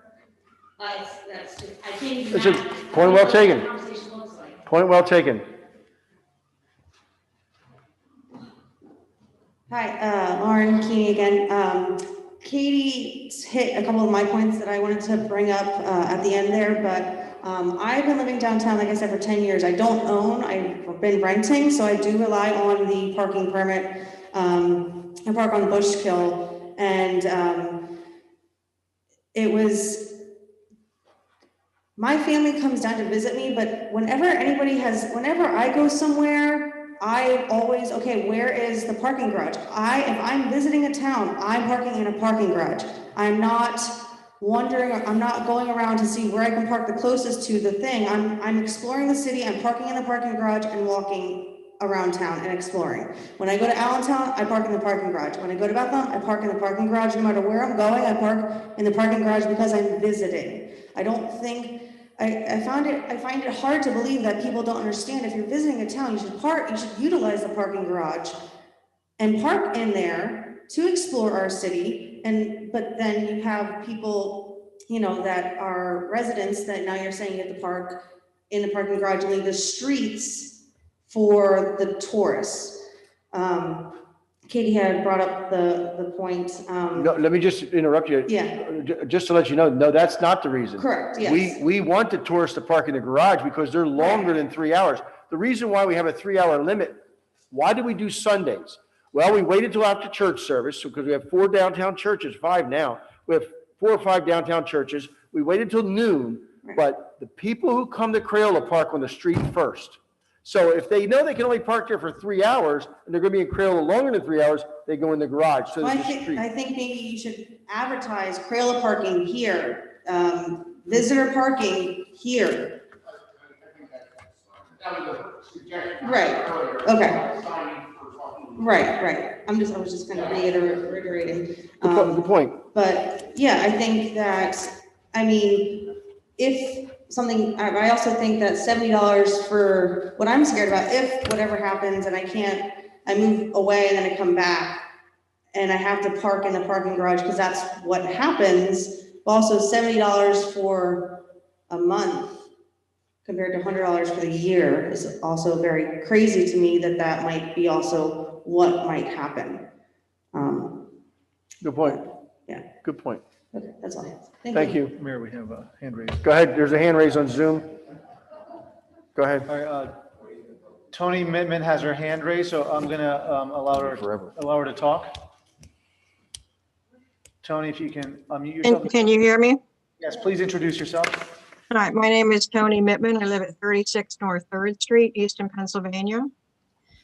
So this has been a very interesting discussion. Just for a little background, I'm the person who initially got Crayola to consider some kind of project in downtown Easton and also helped directly to save the State Theater. So It's wonderful to see that we have, so much tourism that happened over the last 40 years. It's been a miracle. But I have very specific thoughts about the garage at Pine Street, because I don't any longer work there, but I was at Crayola for 4 years working there. And I'm not speaking for Crayola, but the way the customers at Crayola visit Crayola is that they love parking in the parking garage on Pine Street for a million reasons. They come in and even leave family members in the car to take a nap or went out to get their glasses or their phone or whatever. So personally, I think it's a terrible mistake not to have a parking garage on Pine Street. I'm fully aware that the Pine Street garage has reached the end of its life and it needs to be replaced. Personally, I would never get rid of the Pine Street garage in that location, primarily because of Crayola, but not exclusively so. We're not getting rid of the Pine Street garage. We're doing it again. The Pine Street will have a garage. It just won't be the whole thing. It won't be 550 cars. Oh, okay. Okay. No, we're definitely having it. Oh, okay. So then that's, I misunderstood that. But to me, all these projects, including 185 South 3rd Street, the Seville being built next door on North 3rd Street without on-site parking, the new garage on Church Street, all of that will impact this historic city. First thing we all have to remember is that Easton's downtown is a historic district. It's a 18th century planned community, planned out in 1752. And all of these things do nothing but encourage more traffic, more congestion, and choking the historic district with vehicles. And I think that the city of Easton would do what I would do, and I would urge people to consider, is to press the pause button and go back and just put all of these things on hold, even if it's a matter for a month or 2 or 3 months, and reevaluate everything and consider a parking study, a real parking study to really analyze. And, Sal, you said about PennDOT saying temporary inconvenience for permanent improvement. Yes. That is something that we should all, be patient on different projects. But to me, the overall problem is that we're forgetting that the attraction is the city itself.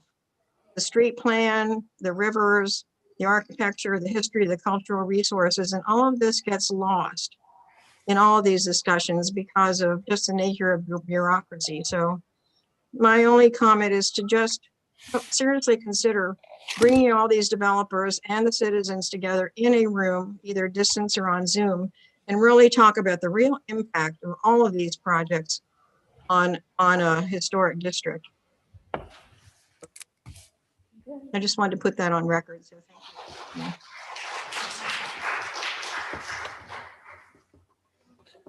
Mayor, we also have a bunch of comments, if you want me to start reading through them. Just the new ones, don't duplicate any of Correct. the others if they're the same comment.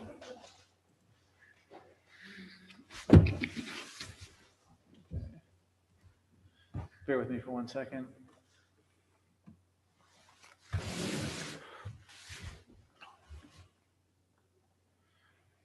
Okay, Carol writes, knowing that downtown parking was becoming scarce, why did council charge Easton's award-winning codes only a few months ago to allow developers to build many new apartments without providing parking on premises? What's the rationale for that? Mel, as a renter for 15 years in the parking has been a constant issue. With the sale of the North 3rd Street lot and the COVID accommodations, there is even less parking. Now there is going to be construction in the 4th Street lot. Where do I park? Monthly permits for the garages are expensive and there is a waiting list. That's it. There shouldn't be a waiting list in the parking garages. No, Mayor, there's no waiting list. Okay. And if there is, and if Mel, if you're listening, please, you can call back, call the mayor's office tomorrow, introduce yourself to the secretary, let her know that you made this comment, and then we'll get back to you immediately. Okay, anyone else? Anthony? Yeah, it's Anthony. Can you hear me here? Is that cool? Anthony Marcini, 200 North 7th Street. We also own and operate Connections Gallery, 213 Northampton Street. So that gives us the footprint into downtown. I don't really have a ton to say outside of, oh, by the way, because I see everybody, considering I haven't seen everybody all the time. I see everybody. As a business owner, the residents to us aren't an issue. It's not a pressing issue. I think the residents are our customers and our friends. So we would prefer that somehow they get more attention than less. It sounds like it's a capacity issue. So I have a business in the building that's got so many units.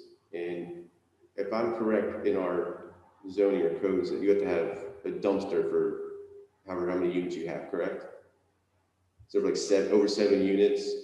Over 3 units. So, fair enough. Maybe we apply that same logic to a building. If you're over 3 units, over 4 units, whatever that number might be, you won't be able to get a parking. That's an idea. Right, because then you're not like necessarily discriminating specifically against a renter versus a homeowner. Not that homeowner shouldn't get a shine.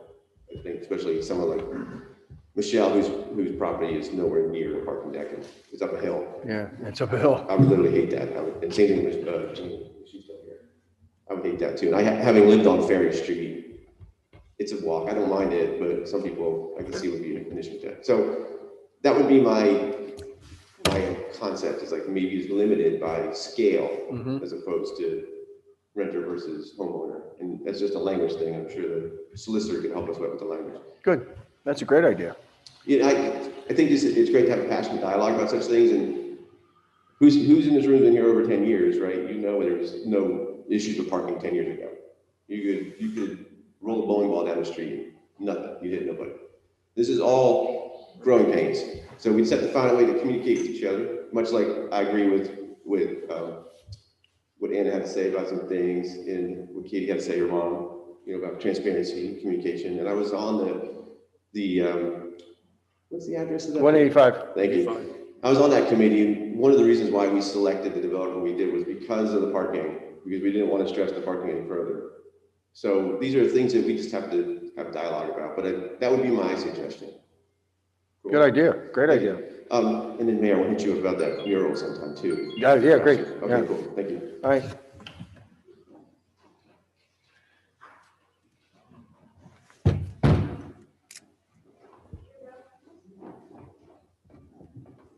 Corone Anderson, 630 West Burke Street. I don't live downtown, but I had some thoughts and maybe a suggestion to kick around. I believe that if you do build, you should provide parking. I think one of the issues might be that there's hardly any place to park around the square right now, and some of that's because the restaurants do have their little outside seating arrangements. And of course, we're doing another circle study. I think this is about the 8th one since, I used to live downtown, by the way, on North 2nd Street many years ago. And maybe you just make the whole circle green and go one-way streets all around. That would avoid that problem. But anyway, there are about 150 parking spaces within 2 blocks of downtown Easton that might be utilized. I live, as I said, I live up on the hill. And when the parking lots were put in on the Black Box Theater and across the way near the old tire store, and also in the Arts Center at Lafayette, my understanding was they were available to the public after 7:30 in the morning, 7 o'clock in the morning up to 5 o'clock at night. It's permit parking only.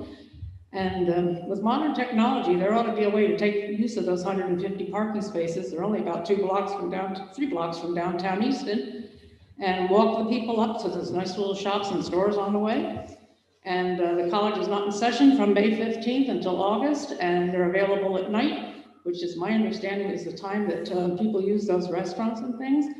And maybe you can charge the people, even possibly run shuttles. I don't know, but I just went there yesterday and started counting those parking spaces, and there's nobody sitting in them.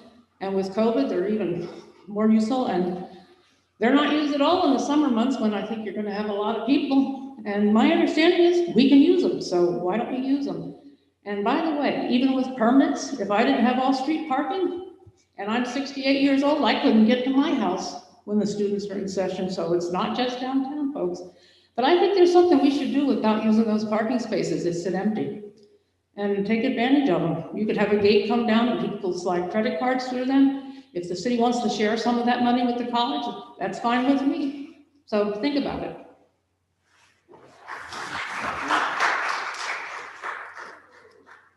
Is that Lee?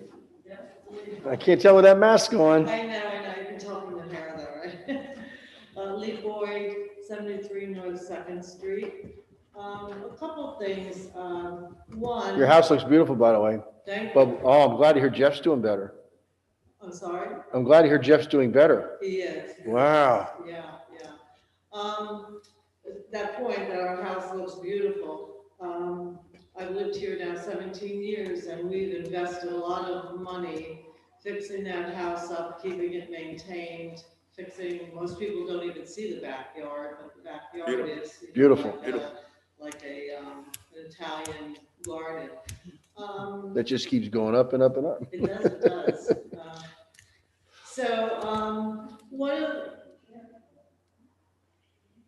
People have spent lots of money making improvements in their houses. The woman who spoke about being on Spring Garden Street and what she's done. One of the reasons people come to this city and like to walk around, especially in the historic district, is that it's got charm, it's beautiful, and everything like that.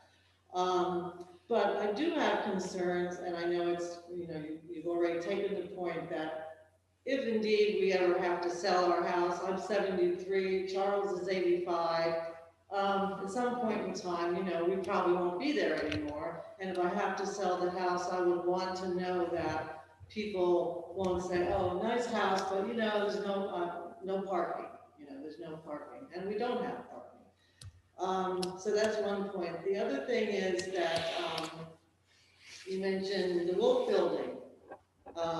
People it is harder and harder to park on North Second Street now because there are a lot of people from the Wolf Building who have their parking permits, even though they have that huge parking lot where they can park. So that's one issue, and I know you've taken a point on that. There's going to be a lot of construction in that parking lot when, if and when Mr. Mulligan's new project gets going. And so I have concerns, where are those people going to park? Where are the construction people going to park if that whole big parking lot is being utilized for construction? And that's one point. One thing that I haven't heard at all tonight is where do the restaurants fit in this discussion? The restaurants want the business, so they want people to have a place to park. I'm not aware that there's any valet parking at any of the restaurants, and I don't understand why there's not some entrepreneur. I mean, if I had time and energy, I would do it myself. But I agree. Why isn't there some valet system in town where the rent spaces in the garages that may not be used, and the entrepreneur that might do the valet services could go to each of the restaurants. They don't even have to do anything but pay a fee to the valet services, and they'll be moving the cars to where the parking garages are.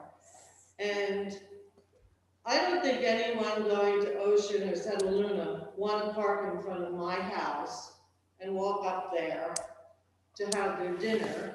And I certainly don't want to park in, the garages near Ocean and Cataluna and have to walk to To your house. So, I mean, that doesn't even make sense. I think those are my points. Good points. Okay, thank you. Thank you. It was. When George Morales owned Valencia. Yeah. Anyone else like to address City Council? So the one takeaway is, A, we're not doing anything for probably at least 90 days or more. 2, we're not sunsetting existing permits, only new permits, if that even happens. And 3, we're going to put together I wrote it down, residential parking think tank. So we'll see who wants to be on that but like I said, you don't even have to be on it if you just send us the email. Everybody has my email, it's on the website. send it to me and we'll try to bring that up at the meeting, just like Mr. McFadden did. We sent it out, it's a 3-page, I'm not reading it into the record because it's 3 pages long, but there's some good suggestions in there. And one has to do with, you know, we don't make decisions lightly. The decision to go from 6 o'clock to 8 o'clock on the meters was because it wasn't fair to the retailers. Restaurants, you come down to a restaurant at 6 o'clock, you don't have to pay. But if you come down to shop during the day, you have to. So that was like counterproductive. His suggestion is to go to 9 o'clock and forget Sundays. I'm not sure that that helps the residents or not, because everybody will be parking on the street on Sunday because it's free parking. So we'll look at it, but that's one of his suggestions is go back to the 9 o'clock instead of 8 o'clock. Because the residential parking permits can park there anyway, it doesn't matter. So there's a lot of things we could take into account, and we'll certainly keep you apprised of future developments and future meetings. Once we can get back to City Hall, Louis and I talked today, we think it's June 1, we're going back to City Hall for regular meetings. It makes it a lot easier to talk in person rather than over a Zoom. Zoom, Louis and I do Zoom all day. I dislike it completely. I'm a people person and I dislike Zoom completely. It's just horrible. The people on the other side, they're not paying attention anyway.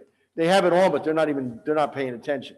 So I want to just get back to regular meetings. So it's April already, April, May. So if we're back in session in June, we won't have any decision before then. I can assure you it's at least 60 to 90 days, and that's already, June is only 60 days away. So thank you all for coming. Thank you, St. John's again. Dr. Ruggles for closing up. Pastor Ruggles for opening up the sanctuary to us. Have a great night.